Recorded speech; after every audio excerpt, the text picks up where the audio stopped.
¿Es posible detener el tiempo para mantenernos siempre jóvenes? ¿Es cierto que a lo largo de la historia numerosas culturas han buscado la inmortalidad mediante extraños rituales? ¿Existe un lugar encantado o mágico donde es imposible envejecer? Para hablar de este tema nos acompaña esta noche el periodista y escritor Pedro Palao Pons. ¿Qué les parece si buscamos el elixir de la eterna juventud, lo que han buscado siempre los alquimistas? Lo hemos encontrado, lo tenemos, lo encontrarán el día de mañana. La ciencia aplicada puede resolver el que seamos más longevos en un momento determinado y más viejos incluso que Matusalén, más de 500 años de vida. Bueno, pues vamos a conocer ese elixir de la eterna juventud con nuestro siguiente invitado, Pedro Palao Pons. Pedro, muy buenas noches. ¿Qué tal? Buenas noches. Bienvenido, Gracias. Pedro. ¿Es cierto que tenemos fecha de caducidad como especie animal, Pedro? Sí, es cierto, porque hay un ingrediente en nuestra capacidad molecular, que son los telómeros. Los telómeros es pues algo así como la fecha de caducidad. Es decir, el ser humano puede reproducirse, puede ir viviendo, podemos ir corrigiendo físicamente diferentes elementos del cuerpo, pero llega un momento en que nuestras células ya no tienen más capacidad de renovación. A partir de ahí vamos envejeciendo y llega un momento en que terminamos. ¿Cuál es la modificación? Es decir, físicamente lo que sabemos es que la especie humana va variando de sus edades en función de los tiempos, ¿no? O sea, ahora tenemos una época, digamos, buena. En un país como el nuestro, la media la tenemos en 80 y tantos años de promedio de vida. Hace 100 años la teníamos en 60 y pocos, es decir, va variando. Pero a día de hoy la ciencia nos dice claramente que si bien en el futuro podemos vivir más de 100 años, la especie humana no está programada químicamente ni evolutivamente para vivir más de 100 años, ¿no? O sea, necesitaremos de la técnica, de la tecnología, de implantes, de la biónica o de otros sistemas alternativos, que hay alguno muy curioso que si quieres luego comentamos, para prolongarnos en la vida, ¿no? Pero en principio sí, hay una fecha de caducidad que ha ido variando en función de, lógicamente... ¿Tú no te imaginas a la especie humana de aquí 400 o 500 años? A lo mejor 500 años sería muy poco, pero pongamos 1000 años más, viviendo 300 años, teniendo una vida... Sí, vivir 300 años sí. ¿Sí? Incluso antes de 400 años. Es decir, el cálculo que se ha establecido es que en 2050 podemos llegar a los 100 años con total normalidad, como estamos llegando ya a los 70 o los 80, y que en 2100 podemos estar superando tranquilísimamente la barrera de los 150 a 160 años. Pero claro, mediante técnicas artificiales, no por naturaleza, ¿no? Otra cosa sería el ser inmortales, el vivir para siempre. Ahí es inviable. Hay un estudio muy interesante, hay un tipo de medusa gigante que tiene el proceso de lo que se llama reversión, es decir, llegado un momento de su vida, sus células reciben la información contraria y empieza a rejuvenecer, ¿vale? Esto científicamente está. Entonces, en medicina molecular y en todo lo que es medicina genética se está investigando de qué manera podemos tratar nuestras células y nuestros genes para revertir el proceso, ¿no? Se está haciendo ya con ratas en laboratorio y entonces hay cosas muy curiosas. Por ejemplo, en una rata de laboratorio se coge y se le implantan las células que han sido modificadas para que un órgano de esa rata rejuvenezca. La rata envejece y ese órgano rejuvenece. Entonces, un poco el siguiente paso es conseguir que la estructura, tanto de genética como molecular, podamos rejuvenecerla en laboratorio para ir un poco hacia atrás. Un poco pues como la historia de la peli de Mr. Button, ¿no? Que vamos cambiando. Lo que pasa es que, claro, una cosa es regresar y llegar a un proceso de estabilidad y otra cosa sería evolucionar, crecer y que ahí quede totalmente detenido el tema. Bueno, para eso es química. Pensemos entonces en aquella obra magnífica de Aldous Huxley, Un mundo feliz, ¿no? Por ejemplo, que las personas vivían hasta los 500 años tranquilamente y para que marcharan a otro plano de existencia simplemente se tomaban una pastilla porque la bioquímica, la química, la ciencia en sí había traspasado ya ese umbral que, bueno, envejecer era casi imposible, ¿no? Claro, lo que pasa es que fíjate que la ciencia nos dice que hay que ir más allá. Y aquí hay un concepto diferente, ¿no? O sea, nosotros somos animales, somos una especie viva, un ser vivo, que tiene cada vez más dos líneas. Una es la línea física, es decir, nuestro cuerpo, y otra es la línea mental. Cada vez más, sobre todo en sociedades avanzadas como la nuestra, la mente parece que vaya por un sitio y el cuerpo por otro, ¿no? O sea, muchas veces no identificamos este yo soy con todo lo que yo soy, sino que queda un poco hacia el cerebro. La ciencia lo que está haciendo es investigar esa línea, es decir, ¿qué pasa si en el futuro, más que un cuerpo, somos una mente? ¿qué pasa si en el futuro, porque entendemos que nuestro cuerpo no gobierna nuestra vida, sino que es el vehículo que utilizamos para manejarnos en ella? Bueno, a lo mejor no sería necesario. Entonces, un poco el planteamiento que se está haciendo es en esta línea, es decir, conseguir que el ser humano físico como tal no sea necesario y que seamos puramente un cerebro, bueno, apoyado lógicamente por elementos químicos, ¿no? Por elementos mecánicos, quiero decir. Pedro, no sé si llegaremos ahí, seguramente que sí, pero desde luego desde todas las culturas, civilizaciones que nos han precedido han tenido no solamente el culto a la muerte, sino que han buscado de alguna manera cómo evitar esa muerte, ¿no? Han buscado, yo no sé si han sido los asirios, los egipcios, los que de alguna manera empezaron a trabajar ese tema, y si a día de hoy, por ejemplo, podemos decir que existe algún tipo de elixir, entre comillas, demoníaco o no, mágico o no. No sé, quiero acordarme de Fausto de Goethe, que hacía ese pacto diabólico, ¿no? O retrato de Dorian Gray, ¿no? Que lo podemos leer o ver todos. ¿Hay algún tipo de magia ahí detrás? ¿Se ha buscado una parte demoníaca? Son dos preguntas en una. Sí. Hablamos de las antiguas civilizaciones que han buscado y hablamos de esa parte también. A ver, hay una historia muy interesante, ¿no? Y es que el elixir de la eterna juventud ya viene de serie, digamos, ya viene de fábrica y lo tenemos todos dentro, ¿no? Luego te explicaré cuál es, o el elixir de la inmortalidad más que de la eterna juventud, luego te digo cuál es, ¿no? Muy bien. Pero en cierta forma, claro, tú hablabas de egipcios, los egipcios intentaron perpetuar y volver a la vida. En cambio, antes que ellos, en la epopeya de Gilgamesh, que estamos hablando del siglo XXVII antes de Cristo, o sea, 4.600, 4.700 años, se nos cuenta la historia de alguien que que atraviesa el río de la muerte.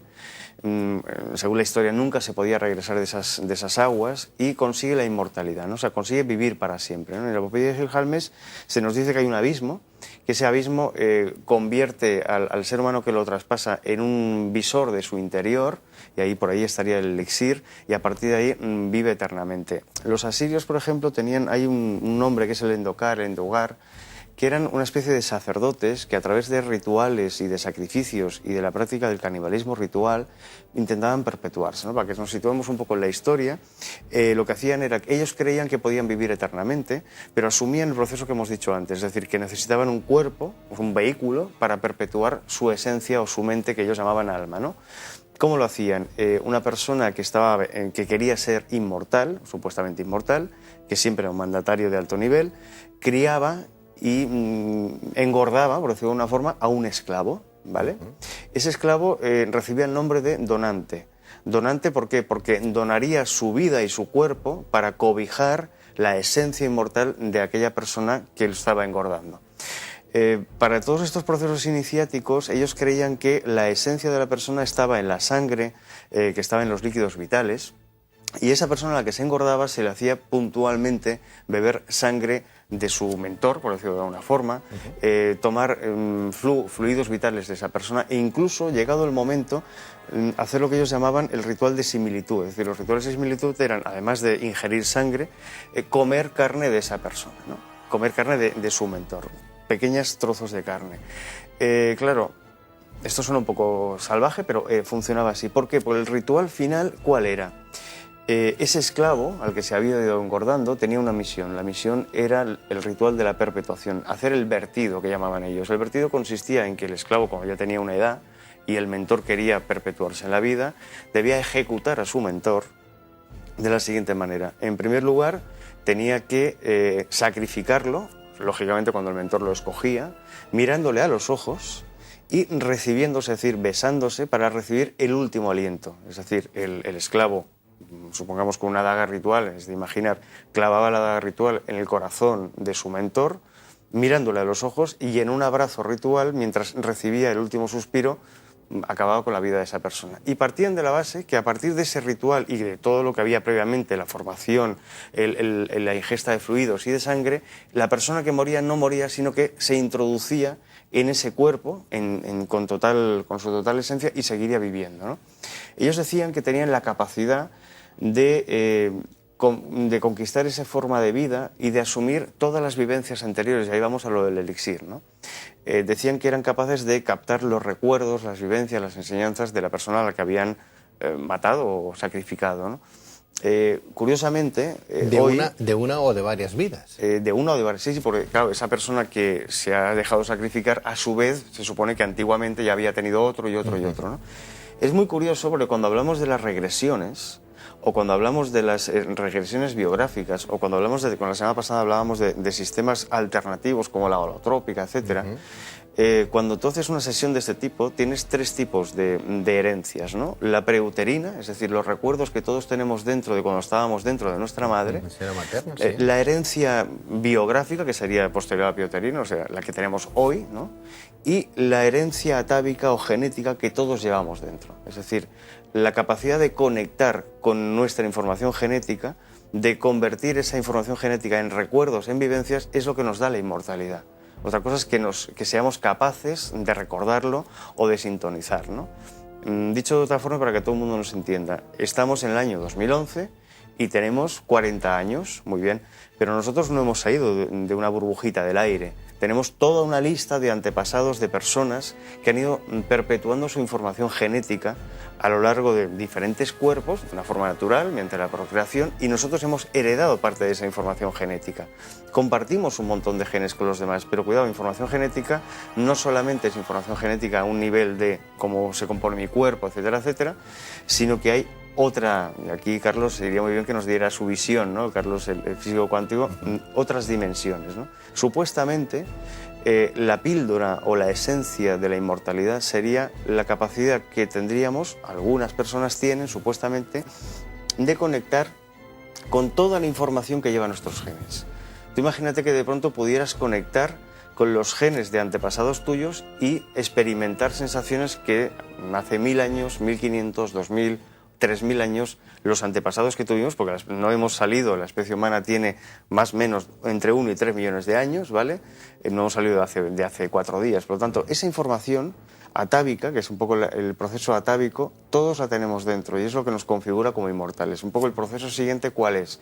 Conseguir desgranar esa información. Hoy tenemos la información secuenciada del ADN, sabemos manipular ciertos genes, sabemos que unos nos dirigen hacia aquí, hacia allá. El siguiente paso es ver cómo conectar con esas nanopartículas que son los genes y con la información que ellos tienen para vivenciar y aprender de ellas. Y esa sería la auténtica inmortalidad. Bueno, pues si quieren ustedes conocer exactamente de dónde vienen, nada más claro sería que se acercaran ustedes a algún centro, a algún curso de terapia regresiva en un momento determinado, que no sé hasta qué punto a día de hoy eso está bien utilizado, bien vinculado, si hay buenos profesionales o buenas profesionales que lo estén trabajando. Claro, ahí ya sería entrar en...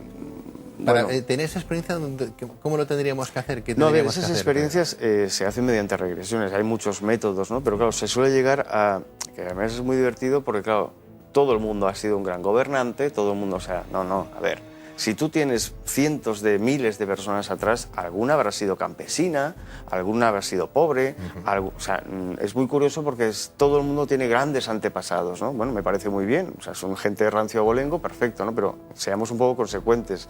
De la misma manera que podemos haber sido, no sé, un escriba egipcio, pues igual hemos sido un esclavo que ha estado picando la piedra de las pirámides. No, y el ocupar sensaciones o momentos pasados vividos también está en la mente de todas las personas. Claro, pero fíjate que en esas teorías, y con esto termino, Pedro, lo que se hace es primero recordar lo que había cuando estábamos dentro de nuestra madre y a partir de ahí intentar ver la herencia genética, el recuerdo genético que todos tenemos, ¿no? Y ahí puede salir cualquier cosa. ¿Hay una buena especialista, por ejemplo, para ver ese tipo de trance o estar en esa situación para resolver conflictos de ahora y que nos hablan de vidas pasadas, como es la doctora Clementina Lonchi, que nosotros hemos tenido en este programa, hemos conocido tanto aquí como en el programa de radio, que sabemos una mujer que ha trabajado con el expresidente de las Naciones Unidas, de la UNESCO, y además una experta en esta materia. Bien, pues Pedro Palau Pons, asesor de este programa, gracias por traernos de alguna manera el elixir de la eterna juventud, que es simplemente recordar de dónde venimos y quiénes fuimos. Y que está ahí dentro. Que está dentro de nuestra genética. Podríamos hacer como el rey del Ponto, el famoso Mitridates, que encargó a su sacrificador personal, el médico Crateguas, que buscase una fórmula, ¿no? Y al final creó un tónico que era un tónico venenoso, y lo tomó tantas veces que cuando fueron a matarle no pudieron, y al final tuvo que, clavarse un puñal en el corazón. Pero esa sería otra historia que ya te contaré. Hecho. Pedro Palau Pons, gracias. A vosotros.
ocurre que los vikingos, que son un pueblo que se mueve mucho y que va a todas partes, empiezan a desplazarse pues, y a entrar en contacto con alfabetos como el griego, el etrusco, el latín, y entonces a partir de aquí ellos formulan un alfabeto.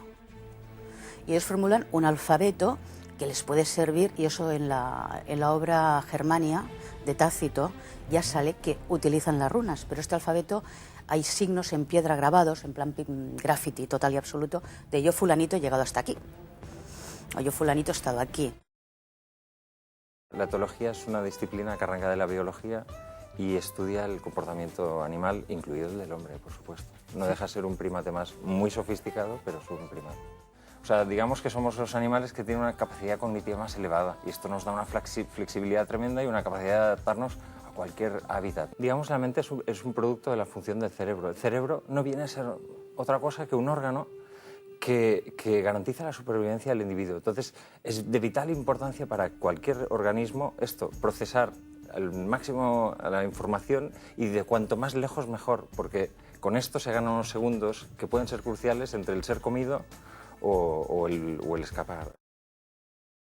El mito de la caverna de Platón, que es muy famoso y conocido y utilizado por Platón para mostrar la transición de la ignorancia hacia la iluminación, nos menciona de que la mayor parte de los seres humanos estamos encadenados en esa caverna y solamente estamos viendo durante nuestra vida sombras que consideramos que son la verdad.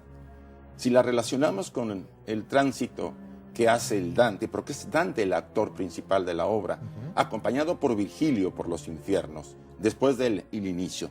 Dante es muy impactante al decir, a la mitad de mi vida me encontré en un oscuro bosque, me perdí. Ahí nos está mostrando Dante un punto crítico, un momento que va a ser sumamente importante para su proceso de desarrollo. Y dice, me encontré 3 alimañas, un león, una pantera y una loba.